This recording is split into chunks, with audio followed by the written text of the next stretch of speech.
Although the Supreme Court certainly has the right to overrule their prior decisions, this case demonstrates that they're really reluctant to do so. Okay, they'll do it if things have really changed, like for example, in Brown versus Board of Education, they overruled the Plessy versus Ferguson case that said separate but equal accommodations for African Americans are constitutional as long as they're equal. In Brown versus Board, they said, hey, separate but equal is inherently unequal. And so we're going to overrule it. Okay, so they will overrule cases. Another one is they ended up overruling Bowers versus Hardwick, which is a case in the 70s that prohibited homosexual conduct in the state of Georgia. And the Supreme Court kind of did an about face about 15 years ago and said, that's really nobody's business what two consenting adults do in their own bedroom, and so we're going to overrule Bowers in that regard. So this is legal reasoning in the nutshell. If something helps our client, we say that it's good law, the court should follow it, and our case is really similar. If the case hurts our client, we say, hey, this case is just what we call distinguishable. It's not on all fours. It's not on point. And so the judge does not have to follow that previous case because the facts are different in this case, or the issue is different in this case. Let's move on now to judicial opinions. When the court decides a case, they will issue what we call a written opinion, which will explain the law that they use to decide the case and the application of the law to the facts in the case to decide who wins, whether it's the plaintiff or the defendant. Okay, I'll tell you how it kind of works in the Supreme Court of the United States. Okay, they'll have a preliminary vote, and then let's say the decision is 5-4. The winning side, the side with 5 justices, is the majority. Okay, and if the Chief Justice of the United States is in the majority, he has the option of writing the opinion. Right now, the Chief Justice is Justice Roberts. If he doesn't want to write the opinion, then he assigns it to whoever he wants to do it. Okay, so let's say Justice Scalia and Justice Thomas and Justice Alito and Justice Sotomayor are in the majority. Okay, if Roberts doesn't want to do it, he'll assign it to somebody else to write it, and then they have to do it.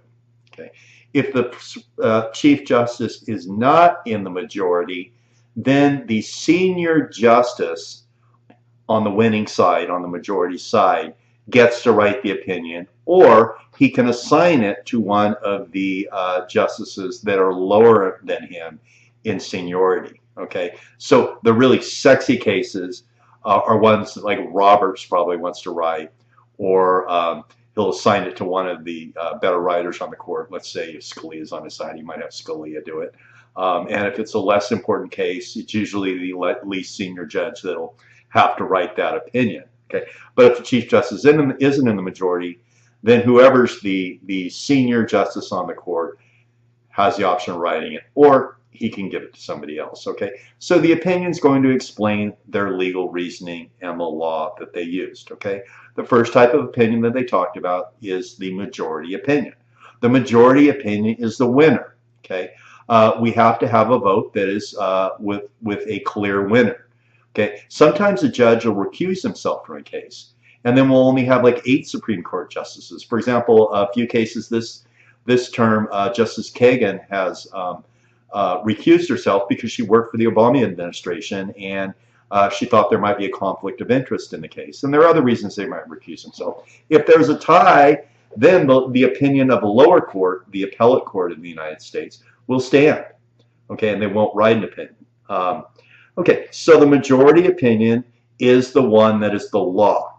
Okay, you cannot cite anything other than a majority opinion as what we call primary authority. Okay, so when you read an opinion, you need to count the votes to see how many of the judges have signed on to the opinion.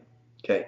Now, in the appellate courts, it works a little bit differently, because in an appellate court, you only get 3 judges. So all you need is 2 out of the 3 to be in the majority. Okay. So in appellate courts, we have 3 justices. The California State Supreme Court has 7 justices.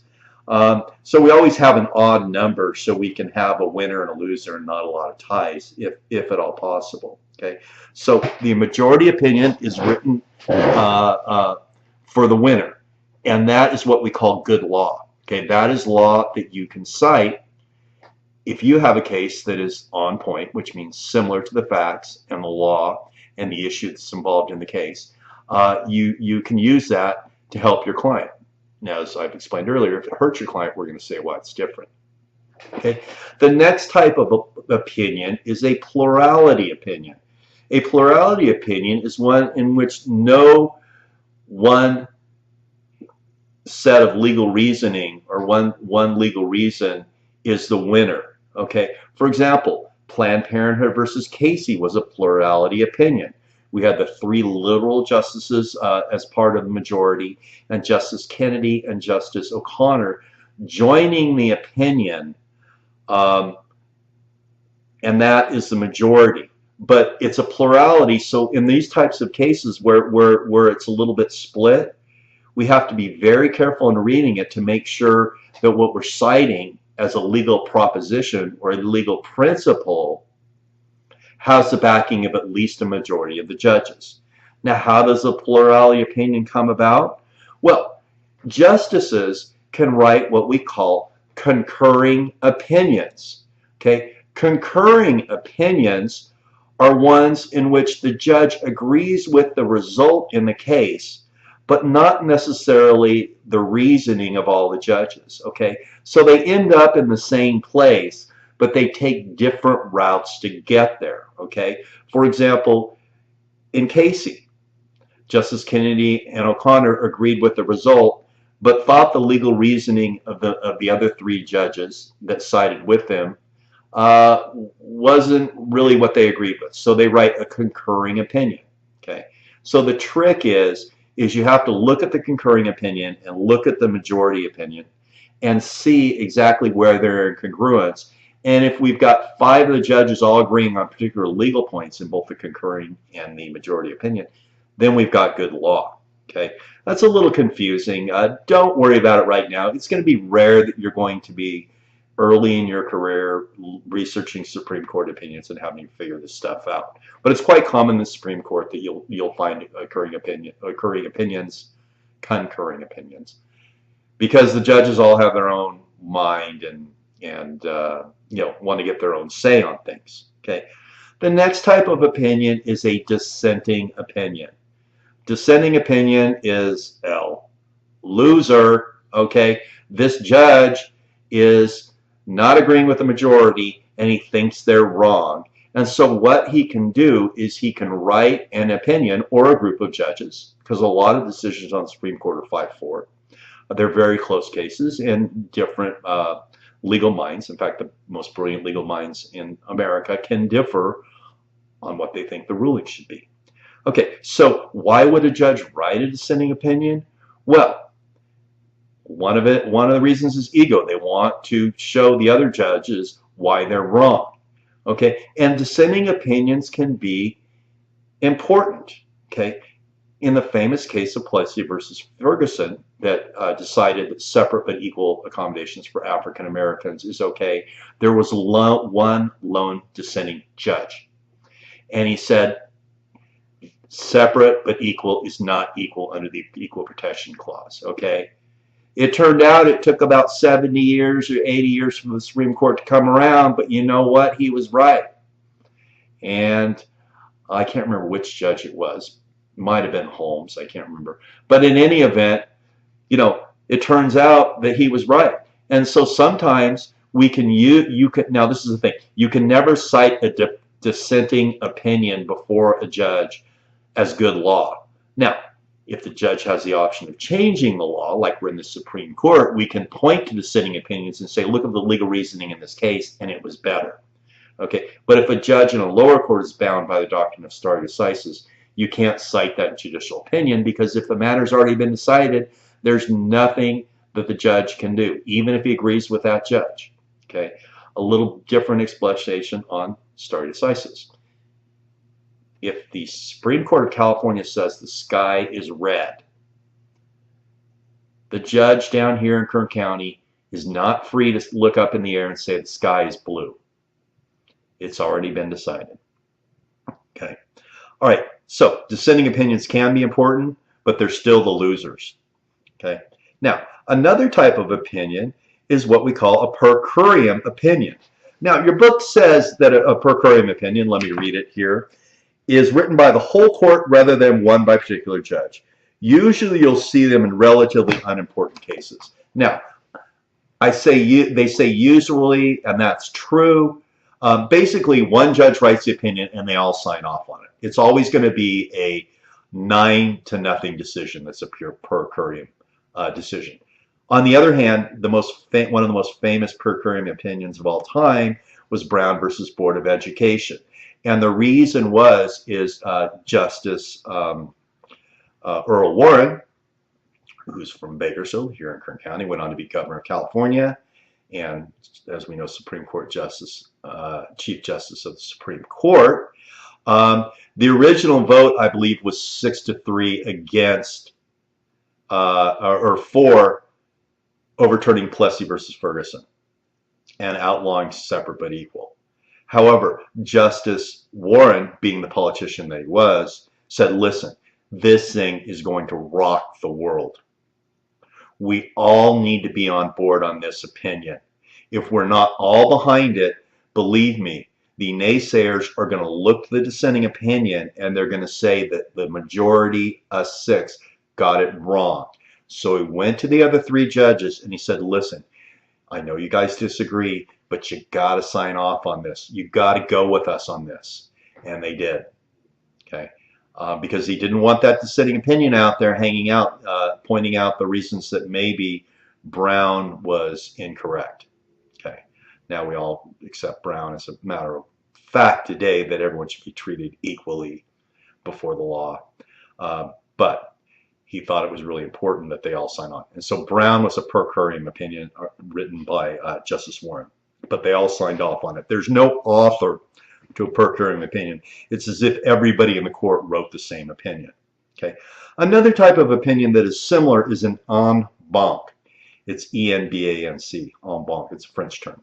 En banc means all together. Okay. You won't see en banc opinions in the Supreme Court, but you see them quite often in the appellate courts. Okay. Let me give you an example of an en banc opinion that came up a few years ago. Okay.